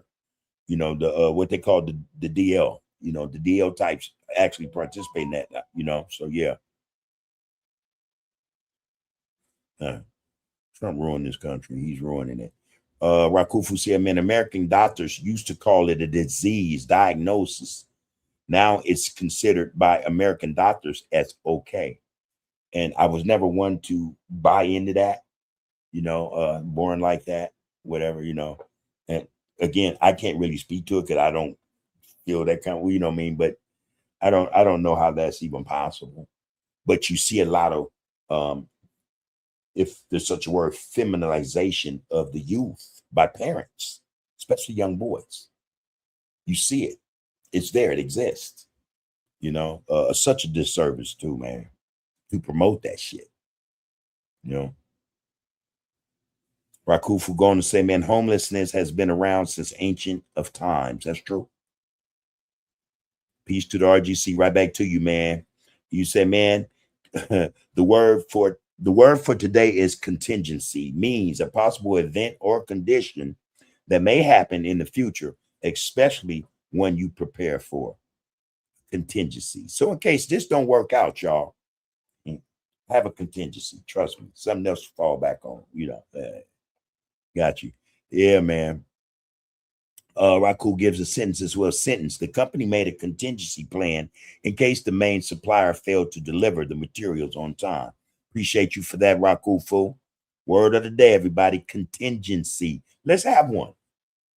As individuals as well as a collective, we need to have a contingency. All right. Now we know times are bad. We know things are really bad and they're getting worse, right? We're dealing with this as best we can. But what's our contingency in case this shit gets even worse? And not chances are, more than likely, they're going to get worse. Do you have a contingency in case that happens? You know, do you have a contingency of water, you know, supply, put away, food, you know, security, safety protocols? What are the contingencies? What are you going to do in case something unexpected happened or is more than what you can deal with in the mindset you're in now? Is there a contingency? I get you. Appreciate you dropping that. Rakufu going to say, man, the black land awakens out of the rich alluvial loam of the Nile. Scattered fragments of its stolen history are gathered. All right. Excuse me.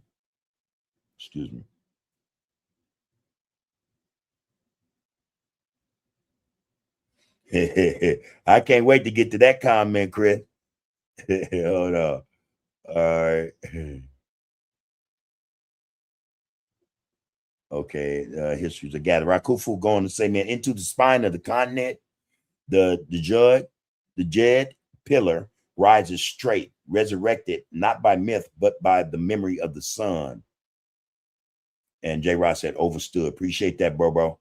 Rakufu goes on to say, man, in every displaced soul, the ancient spark refuses to ash. There you go. It stay lit, man. Standing tall, a sovereign king crowned in the deep, fertile black.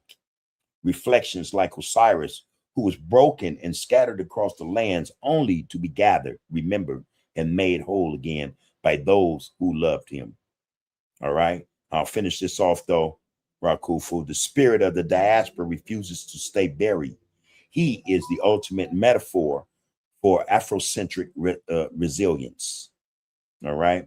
The God of the fertile black earth, who proves that what they've tried to bury was actually just a seed. Bad man. So appreciate that too, Ra. Chris say, Bub, your own daughter's boyfriend is willing to put hands on you and talk to you like a dog. I wish. I wish. That motherfucker won't walk away from here. I bet you that. Nah, man. I just, I get what you're saying, though. They like that, right? Fathers who have daughters, they pick the worst of the world. The dudes will think they're the baddest of the bad, and come in and just, man, no common courtesy, no respect, you know what I mean? Yeah. I haven't experienced that. Let me be quite frank, honest with you. I have not experienced that.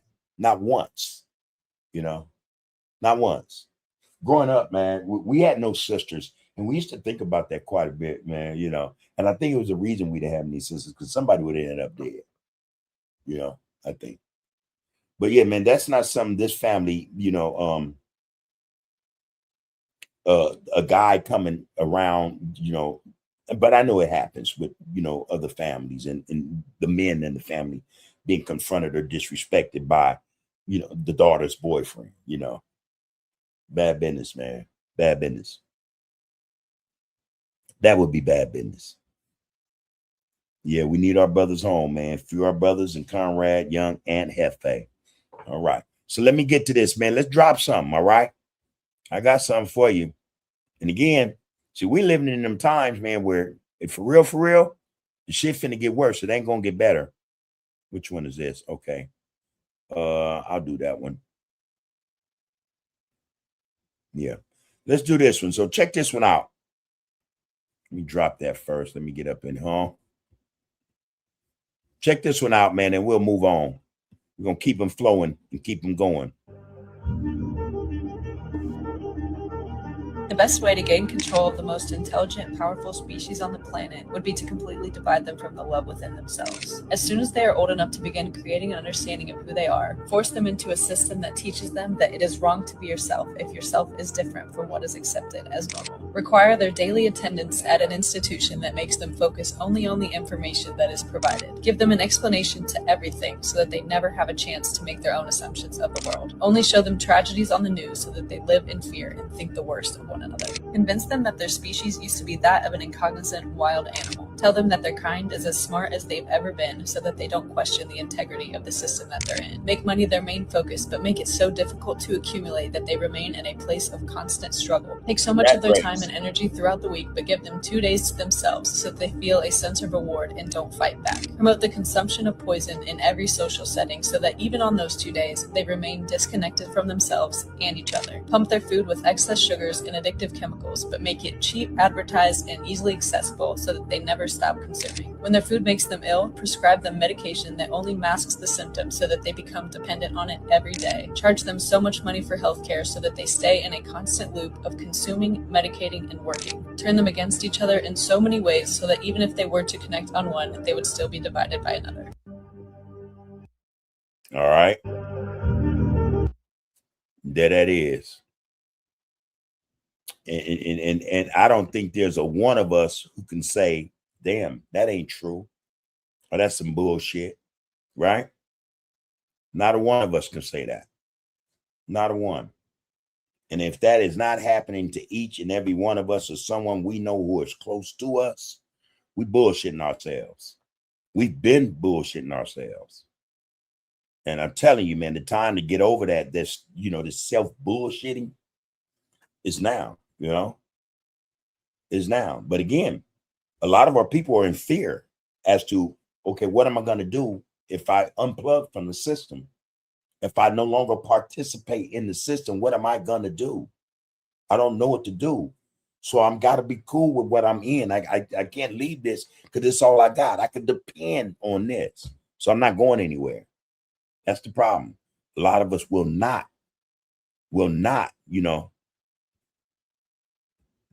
make that sacrifice. They won't, or we won't decide that, all right, you know what, man, I recognize this shit is harmful, it's detrimental to us in one way or another. In every aspect, in every reflection of the life we live, there's something detrimental in it or about it that we have no control over. Go figure, man. That's some crazy shit. We're put in positions where we have to do what we have to do in order to survive or continue to live. I'm talking about the brothers in prison who, because they wanted to go home, and a lot of us want to hold it against them. They had to go to a 50-50 yard just to be paroled after 30, 40 years, man. They were told this is the only way you're going to get out. And they had to go with that program. A lot of us are living in that right now. We're being told a certain thing and we depend on that to be what it is. We're not looking beyond that. So now, man, I'm going to be independent in terms of my choices and my decisions. I'm going to be a man, we're not willing to, jeopardize what we know is a for sure thing. That's the problem. All right, let's get this, man. Uh-oh, my bad.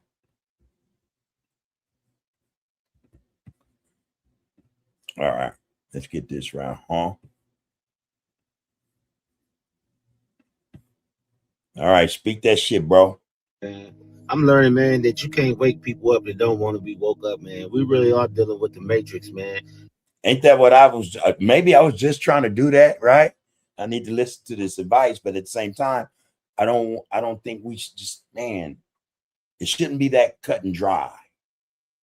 It's just like when Morpheus told Neo, man, when they was in that little section where they told people, he told Neo, all the people you see around you are your enemy. The doctors, the lawyers, the judges, the people that go to church, the people go to school.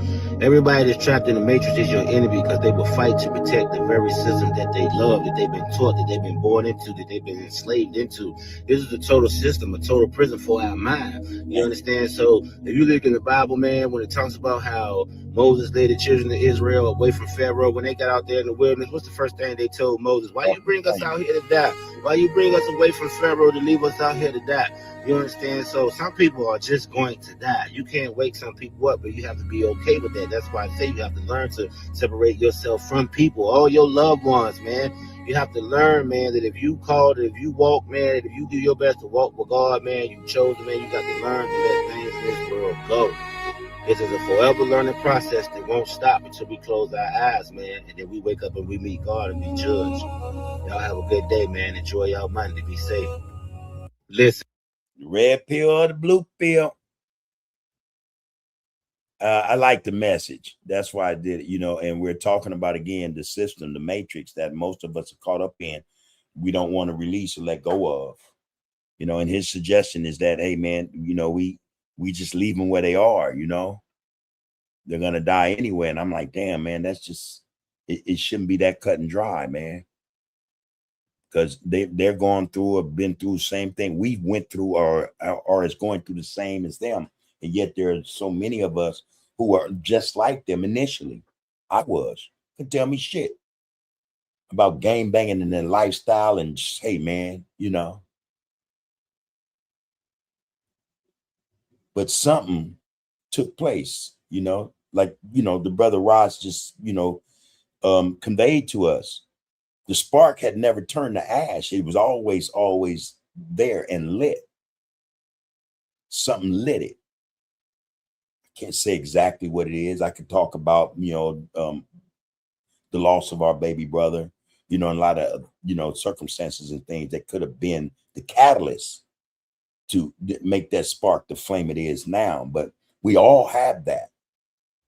And if that exists in each and every one of us, then we should not forsake brothers and sisters who we know have the spark. The spark exists in each and every one of us, man. So, that's just my take on it. I'm not so naive to think that we're going to save everybody either. So don't get me wrong in that respect. But I think all our lives are worth the effort, of being saved or being helped, rescued, or whatever the case may be, And I got another one for you, people. Got one more for you. Is that this one? No, all right, my bad.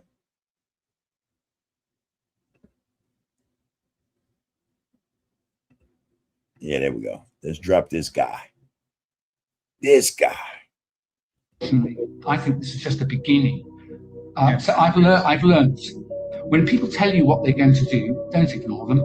So when the UN and Bill Gates and Klaus Schwab tell you that they've got a UN 2030 plan with sustainable development goals, I think there are 17 or 21 of them, and every one of them says you won't be traveling, you won't have a private car, we won't be using international shipping to move goods around, there won't be any flights except military or perhaps very rich people.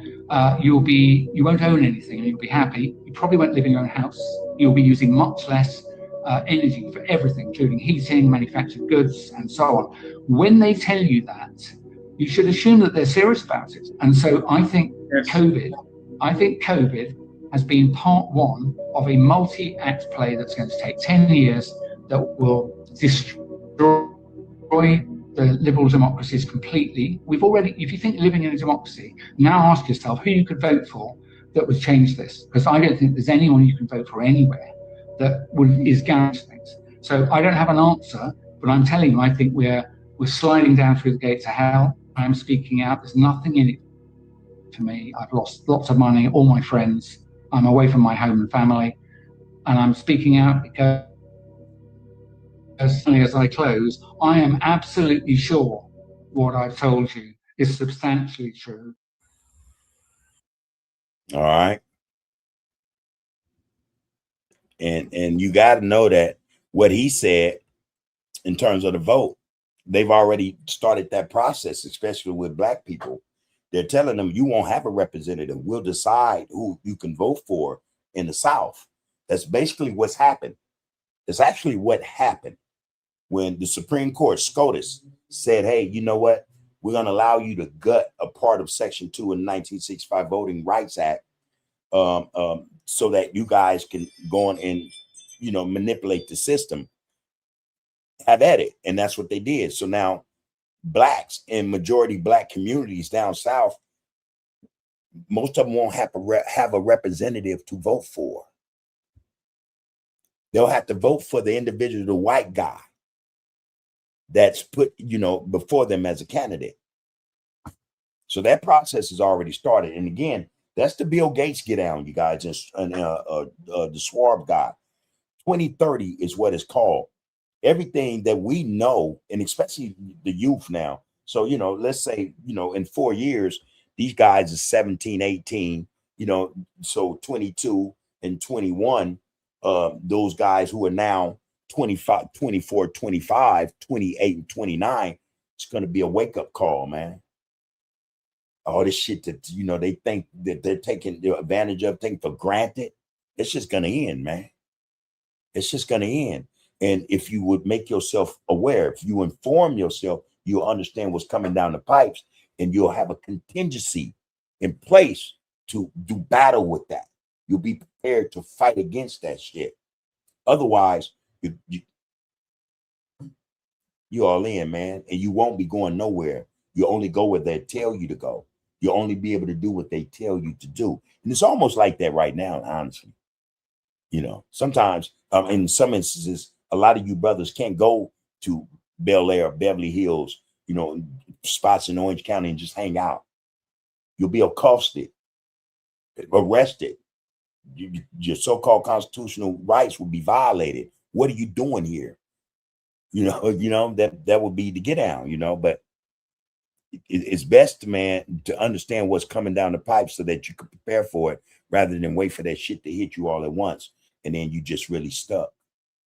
I can imagine the suicide rate is going to be sky high around that time because a lot of people, for them, they you know, reality is not going to set in until they get there, you know, until it hits them, shocks them right into the present. You know, they're either going to want to die, they're going to want to fight, or they're going to succumb. Red pill, blue pill, or just, you know, death altogether. That's what's coming. Okay, I got another one, man. Did I just do that? Let's see. I think I just did this one. I'm not sure. Oh, yeah. I think I just did this. So we're going to get rid of that one. We're going to do that one.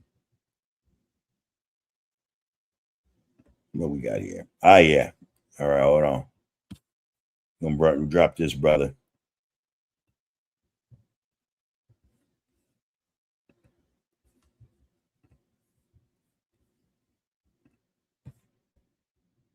Okay, get a bar there. Oh, shit. You haven't heard of 15-minute cities. Let me explain. The idea is that right quick, this 2028. Your grocery store, your entertainment, your education should all be within a 15-minute walk. You don't need to drive a car. Your carbon footprint is too much. You will scan your ID walking along, so we will know all about your movements, your carbon footprint. It will reduce climate change. You won't be driving any kind of fossil fuel car. It all sounds so convenient, right? But here's the thing. This isn't about walkable communities at all. It's all about control. And this Los Angeles is one of the cities with the heaviest traffic. Who told me in 2030, Los Angeles will be private car-driven free. And this will allow to transform highways into parks and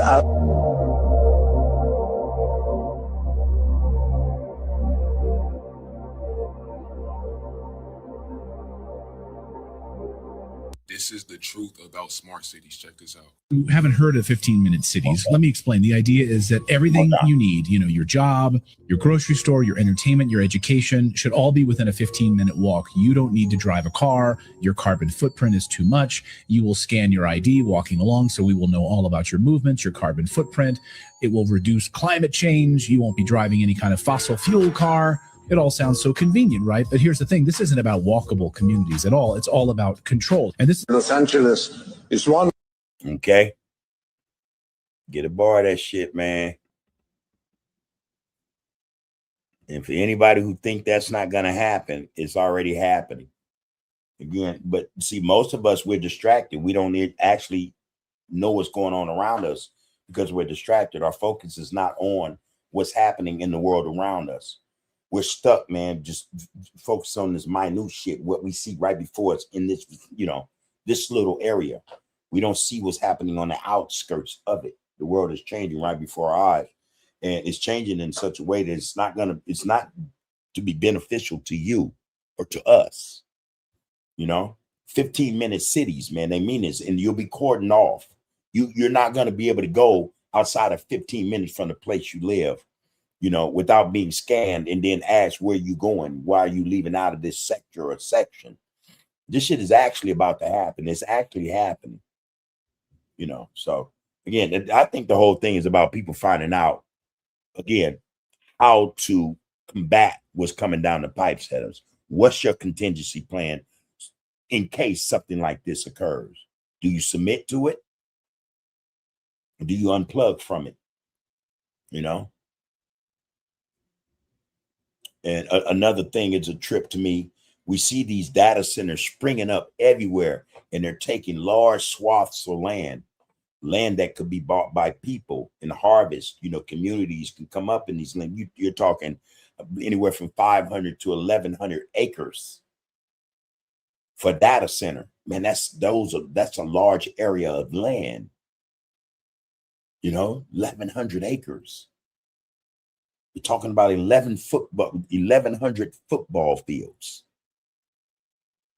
Envision 1,100 football fields put together side by side, stacked up on top of each other. Hey, man. So when this thing happens, and most of this is going to happen by 2028. By 2030, it's a wrap then, man. We'll be all in. Ain't nowhere you're going to be able to go. Let me read some of these comments up in this thing, man. I got a couple of more I want to show you guys, though. A real sister's in the house, y'all. She says, "Shalom, family. Pray all is well. Peace and prosperity to you, real sister. Good to see you up in here with us." Queen Nzinga said, "Man, that's some of the realest shit right there." Truth to power, y'all. B60 said, "That's what Amos Wilson said in The Falsification of African Consciousness is we have to get away from the system as a whole." I appreciate whatever mentioned that book in the RGC. Good one. And that's the thing. But see, in order for that to happen individually, we have to start thinking as individuals in terms of what's right, what's good for us. And then we find these people, like-minded people, and we come together, we unify, man, and then go about our business. Because, no one's going to be able to do this by themselves or sustain him or herself by themselves in the wilderness. No one, And but the thing is, we've been so far removed from community, we don't even know how to communalize. We don't know how to, join together and be a unit. Because the system was designed to make sure that didn't happen. So any remnants of us as a community going back to early of 20th century, where 20, 30 years after our ancestors, our forefathers and mothers were released from bondage, they knew what a community was, and they strived to work to keep that community intact, to grow, to excel in it. That's what they did. They got wind of that. They're like, no, we can't let this happen. They tore that shit down and then integrated us.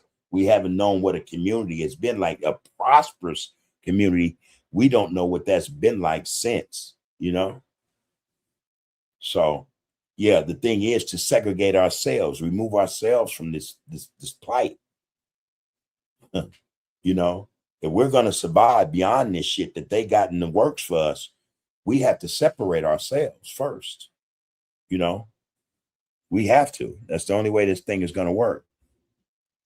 Oh, shit. I didn't know it was that late, you guys. I got a couple more. I want to run them by you. Okay, I've done that one. Get that out. Oh, shit. Stop sharing. Okay, a couple more, y'all. Bear with me. Bear with me.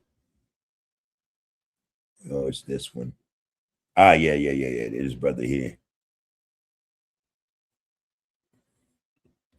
All right. Get this.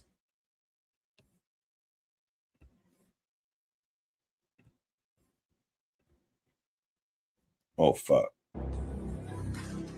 Entry denied. You have criticized the government. Sorry, last week you purchased too much meat and now your access to your money has been denied. You haven't let the government know about this trip and your access is denied. You have gone over your carbon credit allowance of food this week and your access to food has been denied. A day in the life of UK school children 2035 with digital ID. You have gone over your electricity allowance this week and your access is denied. You have gone over your weekly travel limit and your access is denied. All right.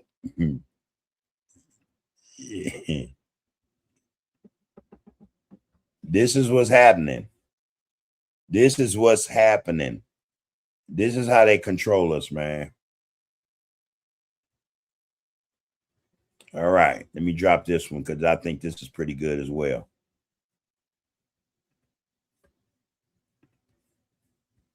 It's probably be the last one, everyone. Now, listen to that. Oh, shit. Let's get it. If you believe your votes counted, brainwashed. Republicans and Democrats against each other, brainwashed. Virus was caused by weather, brainwashed. Chemtrails not real, brainwashed. Government not trying to kill you, brainwashed. Moon is not made of plasma and the landing was real, brainwashed. Moon and sun stationary outside of this dome, brainwashed. Bohemian Grove not real, brainwashed.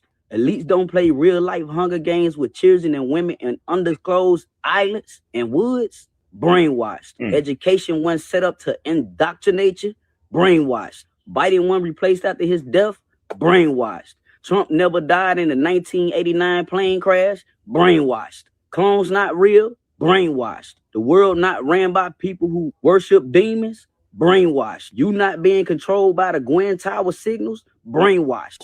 Gwen Towers isn't the reason for viruses, brainwashed. Vaccines wasn't placed to depopulate the population, brainwashed. Vaccines didn't have nanotech inside of them to later remotely surveillance your body and mutate your DNA. Now you are a patent and label a non-human being, brainwashed. Aliens are great and not the original ancient black beings, brainwashed. 90% of your idols not doing rituals, brainwashed. Sports not fixed and rigged, brainwashed. 25 agenda not real, brainwashed. Transhumanism is not the main goal, you're brainwashed. Christopher Columbus was white, brainwashed. Operational High Jump was a hoax, brainwashed. News media not lying to you, brainwashed. Everything they taught you wasn't false, brainwashed. Spiritual wars not real and the real wars is against you, brainwashed. Heaven and hell is the place that you go when you die, brainwashed. Military don't got weapons that'll send voices to your head thinking that it's imaginary God that spoke to you, brainwashed. Yeah. And I know this laughs are gonna hurt. Our religions weren't made in the year 1550, designed for you to obey the elites and not worship the God in you, because the God in you is actually the real temple. You're brainwashed. That's a little shit that y'all need to learn. All right, we finna play this game. All right. Yeah. Brainwashed. We got to get beyond this shit, y'all. I might do one more. What time is it? Oh, last one. I smell that food and it smell good. Okay, cool. Let's do this one. We're going to do this one and then we're going to call it a night. Let me go back.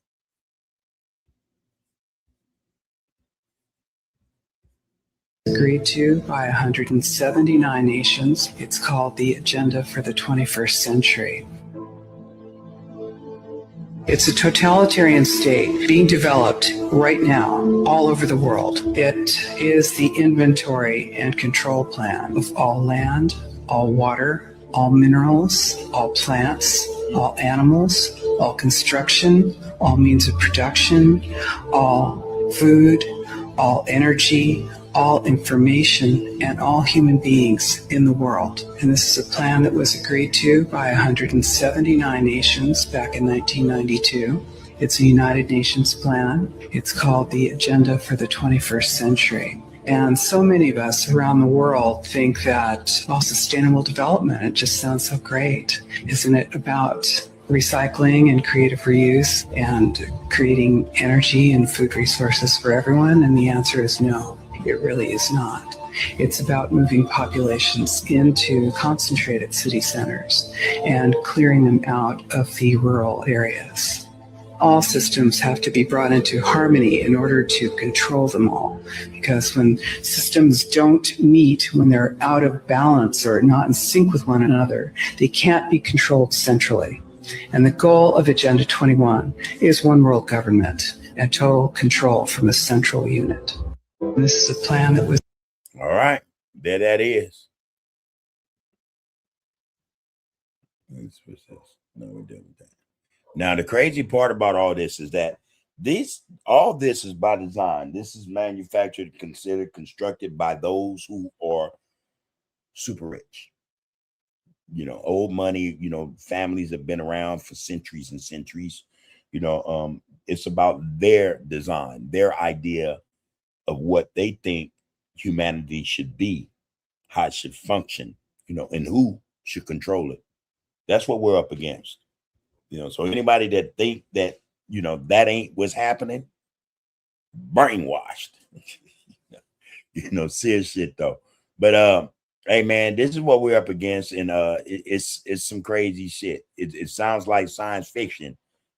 It sort of is, but it's some real shit that's happening. You know, it's some real things that are happening, man. All right. That being said, I'm about to cut out of here, man. I'm about to cut out of here. B6 said, man, we need to get back to the mindset of I want for my brother what I want for myself. Appreciate that, B60. That's truth and power right there. That's truth and power. All right. Queen and Zinga say a whole lot of us are brainwashed. Okay. A real sister say we've been brainwashed and bamboozled. We must rethink ourselves back to our true identity. Back to our true identity. And I agree with that. One of my missions, and I've said this, I don't know if you heard me say this before, real sister, but most of what I'm thinking in terms of what I need to be doing is first understanding or getting to the point where I know my identity. And I've said this to a lot of brothers, you know, and sisters in this canal. That's my mission. Because I think that once I learn or know what my identity is, then everything else is going to fall into place. And I'll no longer be bamboozled, you know, brainwashed, hoodwinked, or led astray, you know. So that's something I actually work on. You know, I want to know. I need to know that in order for me to get to where, or to that point as a human being with a spirit and a soul needs to be. That once that happens, I'm pretty sure it'll be all right, you know. But, you know, in the process of that, I want to take or like to see, you know, loved ones, you know, melanated, you know, family, you know, also take this journey and come to know what our identity truly is, because, you know, I think there's a lot to be received as a result of that. Let me put it like that. All right. That being said, you guys, I got to cut out. This dinner is smelling good. It's kind of late for me. My wife don't like me eating this late, but it's okay. I get passes, you know. And speaking of that, she's the only one I give a pass to. But that being said, hey, this thing that we're seeing taking place is some real shit. It's a real occurrence taking place. I did some content today on the other channel that dealt with New York State. People are coming up out of the ground, out of the manholes, right? And everyone's trying to figure out what the hell is going on, because not one or two people, but many people, 8 people, 10 people, 15 people, you know, coming up out of these manholes, out of the sewers in New York, you know? And people are trying to figure this shit out. And I'm like, hey, man, the sewers and the subways underground beneath New York City are old, super old. There are compartments, there are secret passageways and all that down there. It's no different from the movie, what was that?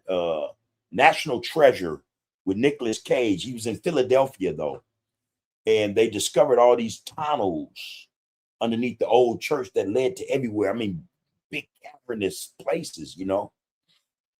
That's a reality, you know. And for whatever reason, the people who are coming out of these up above surface from these manholes are the black hat people, right? I call them the Morlocks. And you'll get it if you know what the Morlocks is. And, you know, they're coming up out of the ground, man, to eat us, you know, and to take over, you know, whatever's down there. It's enough for them to be down there preparing whatever it is they're preparing. I don't know what it is. I don't know who's down there, who they got down there, but on their own free will or against their will. I don't know what the hell they're doing down there, but this is becoming a phenomenon. People are starting to say, hey, man, what the fuck is really happening? Again, I did a piece on the my other channel, The Art of Political Discourse, and I'm telling you, it's something behind that as well. You know, they might, you know, just be more aware of what's going on. That could be their contingency to run underground to get away from what's coming above ground, you know? All right. But yeah, that is. Hey, all love and respect to everyone, man. All love and respect to everyone. You know how this thing goes, man. Love yourselves first. Love yourselves first. And in that way, there'll be love for our brothers and sisters, you know, for the melanated people, for the kin, you know, for people in general. You know what I mean?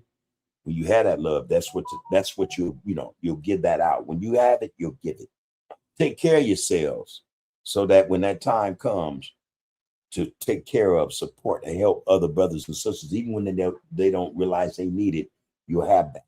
You'll be in that capacity to do that. So love yourselves so you can love each other. Take care of yourselves so that you can take care of others. All right. That being said, I always want to part with the fact that power is in the people. Power is in the people. Rakufu just said that, hey, man, I don't know where he got that quote, but he said the spark is not ash. That thing is still lit inside us. That's power. That's on its own generator. I don't know what's keeping, you know, but power's in the people, man. And let's get to the point where we understand or know how to, you know, activate that power, man, to such a point or in such a way to where none of what's coming down the pipes will be able to affect us. No weapon formed against us should prosper or shall prosper. Let's get it together, all right? Peace and prosperity, each and every one of you. Powers in the people. Have a good night, everyone. One love. Count the names, count the bodies, count the victory. Cullen Hughes, Hurst, and writing future history. From the Apollo to the borough to the sphere. Where the echo of those Harlem nights still ringing clear. So when they ask what happened in those tenement flats, between the spirituals and where consciousness is at, tell them we transform suffering to scholarship and song. Tell them we've been telling you we're brilliant all along. The Renaissance will prologue every decade since the sequel. Every black child born's continuation of the people who survived the Middle Passage, survived the Jim Crow laws, and built magnificence from nothing but their vision and their flaws. That's in the sergeant. This is once a less than Hatters, Hatters, and Mercedes. Please don't you, I can't stop us. Power sensitive plot to the applause for polls. Need your data, 12 and consulate problem when the wet just wanna build the season big. Now don't get the pause. It's just the raising up the times. Plead the markets off the main. Make it honor fans. Turn and neck and love the dirt. Suffer like a kesha. You were grown to preaching up on side as each alone, bitch on the shit and untrue seeing vets. Someone the very inch on Gary Land. Be hell in heaven, you see what the Bonavir. If wait, talking for the marker, make the key to pull the club and saw the lords to the Sanger land is carried open, slowly keep us looking on my mother, break it, generous, he more than he, and let the peasant be, is every time we keep a spawn.